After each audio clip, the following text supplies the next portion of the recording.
नमस्कार दोस्तों, जय हिंद। दोस्तों, इजराइल, अमेरिका और ईरान की जंग को लेकर डोनाल्ड ट्रंप ने एक बार फिर से धमाका कर दिया है। जी हाँ दोस्तों, यहाँ पर डोनाल्ड ट्रंप का कहना है कि अमेरिका और ईरान की जंग जल्द ही रुक जाएंगे, क्योंकि इजराइल और अमेरिका ईरान के अंदर अपने गोल के बहुत ही करीब आ गए हैं। जब ये गोल इजराइल और अमेरिका अचीव कर लेंगे, उसके बाद ये जंग खत्म हो जाएंगी। तो दोस्तों, पहले हम बात करते हैं कि इजराइल और अमेरिका का ईरान के अंदर क्या गोल था ताकि इनको जंग करनी पड़ी। तो दोस्तों, इसके अंदर इजराइल और अमेरिका का पहला गोल ये था कि ईरान के अंदर रिजीम को चेंज किया जाए। जी हाँ दोस्तों, जब से ईरान के अंदर प्रोटेस्ट चालू हुए थे, उस दिन से डोनाल्ड ट्रंप बार बार ईरान की रिजीम को धमकी दे रहे थे कि अगर अमेरिका ने ईरान के अंदर इंटरफियरेंस किया या तो ईरान के साथ जंग की, तो हम पहले ईरान की रिजीम को ईरान से भगा देंगे, मतलब ईरान की रिजीम को खत्म कर देंगे। और दोस्तों, दूसरा सबसे बड़ा गोल था ईरान का न्यूक्लियर प्रोग्राम। जी हाँ दोस्तों, यहाँ पर अमेरिका और इजराइल बार बार ईरान को धमकी दे रहे थे कि ईरान अमेरिका के साथ मिलकर कोई अच्छी न्यूक्लियर डील कर ले, वरना इजराइल और अमेरिका ईरान के ऊपर बहुत बड़ा हमला करेंगे। और दोस्तों, न्यूक्लियर डील के ऊपर तो अमेरिका और ईरान के बीच काफी दिनों से बातचीत भी चल रही थी, लेकिन ये कोई फाइनल डील नहीं हुई, इसलिए इजराइल और अमेरिका ने ईरान के ऊपर हमला कर दिया। और दोस्तों, यहाँ पर तीसरा सबसे बड़ा गोल था ईरान का बैलिस्टिक मिसाइल प्रोग्राम। जी हाँ दोस्तों, ईरान ने ऐसी बैलिस्टिक मिसाइल डेवलप कर ली थी जो इजराइल को डायरेक्टली चैलेंज कर रही थी। और आपने अगले साल देखा होगा, जब इजराइल और ईरान के बीच करीब एक हफ्ते की जंग हुई थी, उस टाइम पे ईरान ने काफी सारी मिसाइल्स को इजराइल के अंदर घुसा दिया था। दोस्तों, यहाँ पर इजराइल के पास आयरन डोम जैसा मिसाइल डिफेंस सिस्टम है, फिर भी ईरान की काफी सारी मिसाइल्स इजराइल के अंदर घुस गई थी। इसीलिए इजराइल को ईरान की बैलिस्टिक मिसाइल प्रोग्राम से भी डर था। इसलिए दोस्तों, ये तीन गोल थे इजराइल और अमेरिका के। वो बातचीत के दरमियान भी ईरान को क्लियर कट बता रहे थे कि आप अपना बैलिस्टिक मिसाइल प्रोग्राम और न्यूक्लियर प्रोग्राम को खत्म कर दे, वरना हम ईरान के ऊपर हमला करेंगे और ईरान की रिजीम को भी चेंज कर देंगे।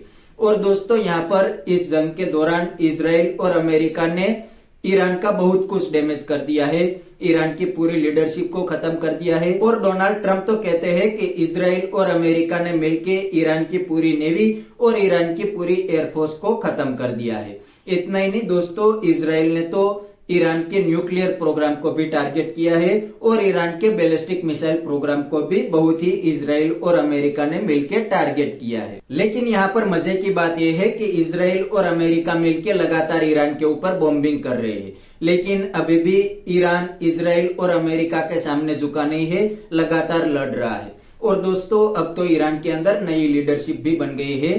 खामेनी की मौत के बाद खामेनी का बेटा ही ईरान का नया सुप्रीम लीडर बन गया है। लेकिन अब तो ये भी मीडिया रिपोर्ट आ रही है कि इजराइल और अमेरिका के हमलों के अंदर खामेनी का बेटा भी इंजर्ड हो गया है, मतलब ईरान का नया सुप्रीम लीडर भी इंजर्ड हो गया है। और ये ईरान का स्टेट मीडिया ही बता रहे हैं। और दोस्तों, 2 दिन पहले तो डोनाल्ड ट्रंप क्लेम कर रहे थे कि ईरान ने मिडिल ईस्ट की कंट्री के सामने बिल्कुल ही सरेंडर कर लिया है, ईरान अब मिडिल ईस्ट की कंट्री के ऊपर हमला नहीं करेंगे। लेकिन दोस्तों, ईरान ने ये बात को एक्सेप्ट नहीं किया था। उसके बाद भी मिडिल ईस्ट की कंट्री के ऊपर ईरान लगातार मिसाइल्स और ड्रोन से हमला कर रहा था। उसके बाद दोस्तों, अमेरिका ने अपने सिटीजन या तो जो अपनी एम्बेसी के अंदर लोग काम करते हैं, उनको भी अमेरिका के अंदर वापस बुला लिया था। तो ईरान ने अमेरिका और डोनाल्ड ट्रंप की इस बात को तो हवा में ही उड़ा दिया है, वरना डोनाल्ड ट्रंप तो कह रहे थे कि ईरान ने मिडिल ईस्ट की कंट्री के सामने सरेंडर कर लिया है, तो आने वाले दिनों के अंदर ईरान इजराइल और अमेरिका के सामने भी सरेंडर कर लेंगे। लेकिन अब तो ईरान के फॉरेन मिनिस्टर भी बता रहे हैं कि हम अमेरिका के साथ अब कोई भी बातचीत नहीं करेंगे, हम आखिरी वक्त तक अमेरिका और इजराइल के सामने लड़ेंगे। और दोस्तों, यहाँ पर ईरान लड़ता भी दिख रहा है, क्योंकि इजराइल और अमेरिका मिलकर लगातार ईरान के ऊपर हेवी बॉम्बिंग कर रहे हैं, फिर भी ईरान लगातार उन हमलों का जवाब दे रहे हैं। यहाँ पर ईरान इजराइल के ऊपर डायरेक्टली मिसाइल्स और ड्रोन से हमला कर रहे हैं। अमेरिका तक तो ईरान डायरेक्टली नहीं पहुंच सकता, इसलिए जो अमेरिका के एसेट मिडिल ईस्ट के अंदर मौजूद है उसके ऊपर भी ईरान लगातार मिसाइल्स और ड्रोन से हमला कर रहे हैं। और दोस्तों इस जंग का तो अब 1 हफ्ता हो गया है, इसीलिए इजराइल और अमेरिका ने मिलकर ईरान के काफी सारे वेपन्स को डिस्ट्रॉय ही कर दिया है और इसके काफी सारे वीडियो भी सोशल मीडिया के ऊपर आम वायरल हो रहे हैं।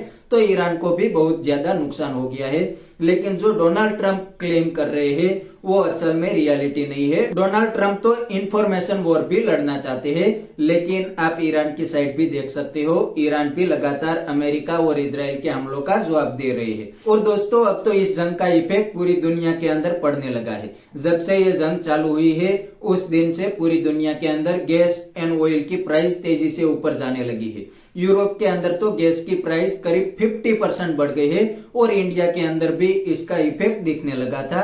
लेकिन रशिया ने एंड वक्त पे इंडिया के साथ अपनी दोस्ती निभाई और रशिया ने बिल्कुल इंडिया को वादा कर दिया है कि हम इंडिया के अंदर ऑयल की शॉर्टेज नहीं होने देंगे, हम इंडिया को ऑयल सप्लाई करेंगे। और इसके बारे में अमेरिका ने भी इंडिया को ग्रीन लाइट दे दी है।